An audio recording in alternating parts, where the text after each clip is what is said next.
ప్రైజ్లాడండి. బాగున్నారా? ఇదేనా దేవుని వాగ్దానం చూసుకుందామా రండి.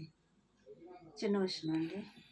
నా విమోచన క్రయదానమును చెల్లించెను ప్రభువే, నా విమోచన క్రయదానమును చెల్లించెను ప్రభువే, నా రోగమంతయు సిలువలో పరిహరించెనే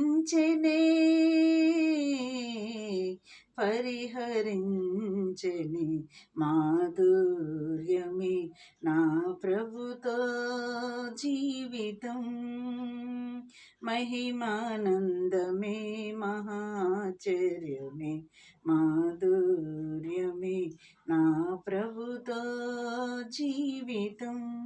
ఇది నా వాగ్దానం చూసుకుందామండి. 147వ కీర్తన 13వ వచనం చూసుకుందామండి.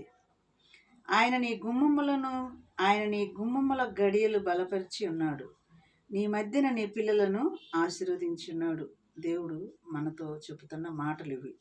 నీ మధ్యన నీ పిల్లలను ఆశీర్వదించున్నాడు, నీ సరిహద్దులలో సమాధానము కలగచేయువాడు ఆయనే. ఆమేన్. ఎంత చక్కటి మాటలండి ఈ మాటలు. నీ సరిహద్దులలో కూడా సమాధానము కూడా కలగజేయవాడు ఆయనే. మంచి గోధుమలతో నిన్ను తృప్తిపరచువాడు కూడా ఆయనే. ఇది నా వాగ్దానం అండి. ఇటు వాగ్దానాన్ని బట్టి మనం ఏం చేద్దాం? ప్రార్థన చేద్దాం. నీ మధ్యన నీ పిల్లలను ఆశీర్వదించి ఉన్నానని చెప్తున్నాడండి.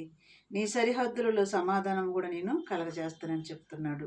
మంచి గోధుమల పంటతో కూడా ఆయన మనల్ని తృప్తిపరుస్తానని చెప్తున్నాడు. మనల్ని తృప్తిపరుస్తాడు, మనల్ని అభివృద్ధి పరుస్తాడు, ఆశీర్వదించే దేవుడు. ఇది నా వాగ్దానం. ఈ వాగ్దానాన్ని బట్టి ప్రార్థన చేద్దామా? కళ్ళు మూసుకోండి. స్తోత్రములు ప్రభువా నాయన, ఇటు వాగ్దానాలు మా జీవితంలో నెరవేర్చి, మా బిడ్డల పట్ల మా పట్ల నెరవేర్చి సహాయం చేయమని నజరేయుడైన యేసయ్య నామములో అడిగి వేడుకుంటున్నాను తండ్రి. ఆమేన్. God bless you.